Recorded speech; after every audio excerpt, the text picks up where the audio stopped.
Assalamualaikum warahmatullahi wabarakatuh.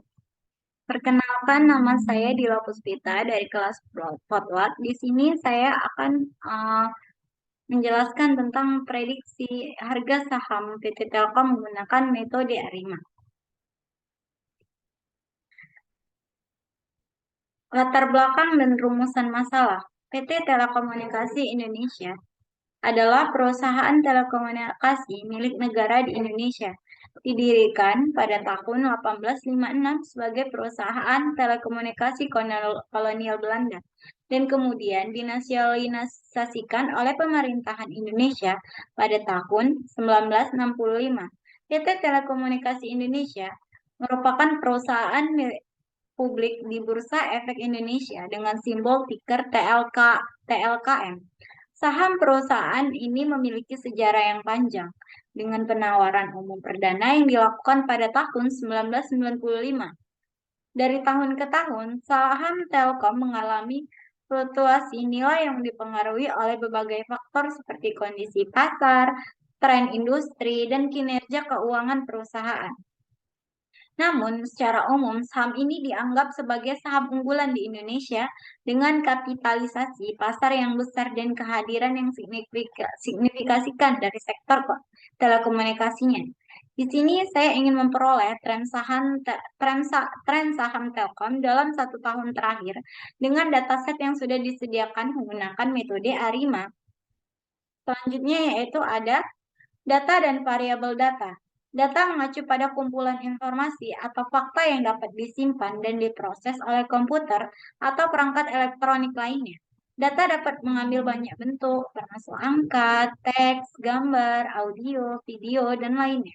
Data dapat bermanfaat. Data harus diatur dan dianalisis dengan cara tertentu untuk mengekstraksi makna atau wawasan.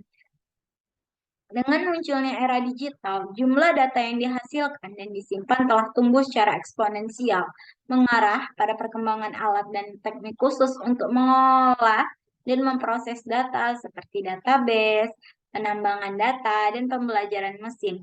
Nah, di sini saya menggunakan data saham PT Telkom dari tahun 2017 hingga tahun 2022. Dan di sini saya menggunakan data saham pada kolom HYPE sendiri. Nah, selanjutnya yaitu ada processing data. Nah, di sini menampilkan 5 data teratas yaitu ada date, open, high, low, close, edge close, dan volume. Nah, di sini ada 1422 rows dan ada 7 columns datanya sendiri. Selanjutnya yaitu ada modeling. Modelingnya sendiri yaitu ada ARIMA atau Autoregressive Integrated Moving Average adalah metode ramalan deret waktu populer yang digunakan dalam statistik dan ekonometrik. Ini adalah kombinasi dari komponen autoregressive, moving average, dan differencing.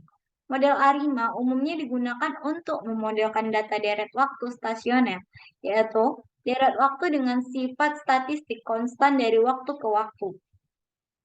Model ARIMA terdiri dari 3 parameter, yaitu ada parameter P, ada parameter D, dan ada parameter Q. Parameter P sendiri mewakili jumlah istilah autoregresif dalam model yang menunjukkan jumlah nilai masa lalu yang termasuk dalam persamaan regresi. Sedangkan parameter D sendiri mewakili tingkat perbedaan yang menunjukkan berapa kali deret waktu dibedakan untuk membuatnya stasioner. Parameter Q mewakili jumlah rata-rata bergerak dalam model yang menunjukkan jumlah kesalahan masa lalu yang termasuk dalam persamaan regresi. Nah, model ARIMA banyak digunakan untuk tujuan peramalan karena dapat menangkap tren jangka pendek dan jangka panjang dalam data, serta pola musim. Namun, mereka membutuhkan penyetelan parameter dan pemilihan model yang cermat untuk mencapai hasil yang akurat. Nah, selanjutnya yaitu ada ukuran kebaikan model. Nah, di sini ukuran kebaikan model ini saya mendapatkan base ARIMA yaitu 210 dengan RMSI itu 60.624. Nah, selanjutnya kita akan melihat ke Google Colab. kita melihat datanya sendiri.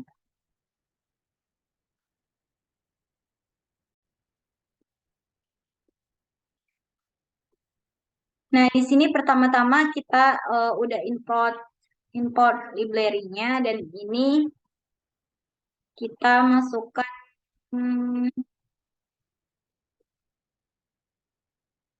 dan ini datasetnya udah ada ya, udah ada nih.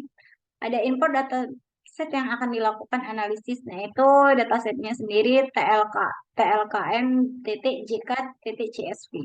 Nah, di sini menampilkan data dari 5 tabel teratas. Nah, ini datanya ada date, open, high, low, close, edge close, dan volume. Nah, selanjutnya yaitu ada di sini kita melihat penjelasan dari data yang akan dianalisis ya di sini ya. Lalu diperoleh data infonya. Ini adalah data infonya. Lalu melihat apakah ada data yang missing value dari setiap variabel yang ada. Nah, ternyata itu ada data yang missing value, yaitu ada data open, high, low, close, edge close, dan value. Lalu karena ada data yang missing value pada kolom open, maka dilakukan penanganan yaitu dengan menambahkan nilai berdasarkan rata-rata nilai sebelumnya dan sesudahnya. Nah, ini kita melakukan penanganan pada data open ya. Nah, ini udah. Lalu selanjutnya juga kita melakukan penanganan eh, pada kolom high dan pada kolom low, close, dan edge close. Lalu ada penanganan di kolom volume juga. Lalu di sini periksa sekali lagi apakah masih ada data yang mengandung missing value. Nah, ini udah tidak ada data yang missing value ya. Lalu selanjutnya mengubah date menjadi indeks. Nah, di sini kita mengubah date-nya itu menjadi indeks. Lalu cek apakah date sudah menjadi indeks dalam data. Nah, ini date-nya sendiri udah menjadi indeks ya dalam datanya ini. Lalu selanjutnya yaitu visualisasi data. Nah, ini visualisasi datanya itu ya ada nih. Lalu selanjutnya diperoleh menjadi uji stasionaritas datanya. Ini mengidentifikasi variabel yang akan digunakan dalam uji time series-nya. Ini ada datanya ada pada kolom high ya, kita ambil. Nah, selanjutnya yaitu deklarasi fungsi untuk mengecek stasionaritas datanya. Ini, uh, nah, uji hipotesisnya itu H0 adalah data tidak stasioner. HA itu adalah data stasioner. Datanya ditolak apabila H0 diperoleh p-value lebih kecil alpha.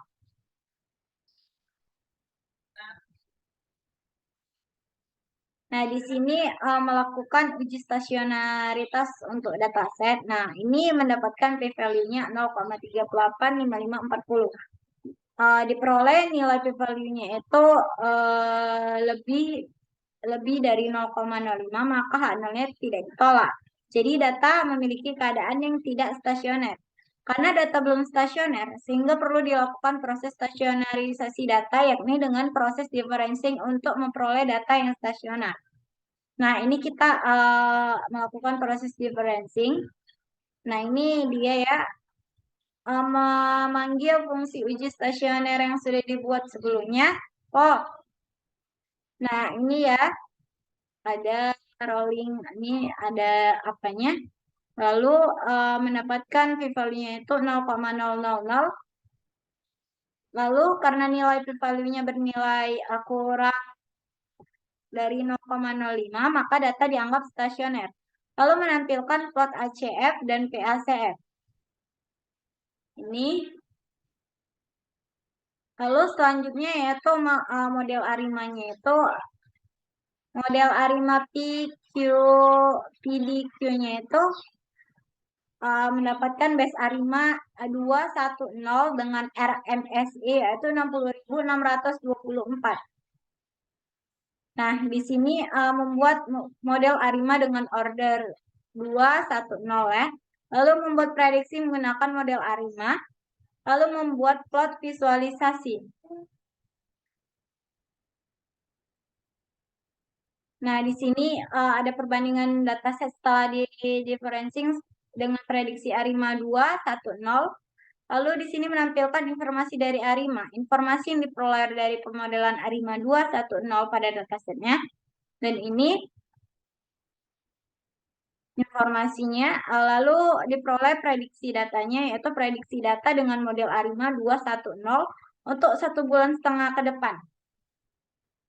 Nah, ini ada diperoleh, yaitu datanya ada 38,979,99,17,20. Lalu menampilkan hasil prediksi harga saham dalam 1 bulan ke depan. 1 bulan ke depannya ini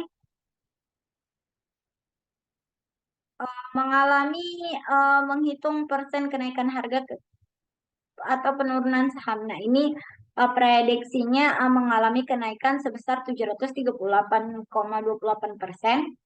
Lalu prediksi data model ARIMA hingga akhir tahun. Ini pada akhir tahun ya, ini datanya itu diperoleh 13, 82, 57, 28, 49, 47.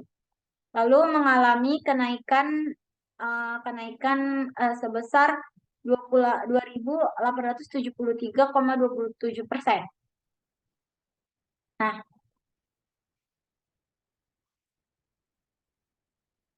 Nah, kesimpulannya adalah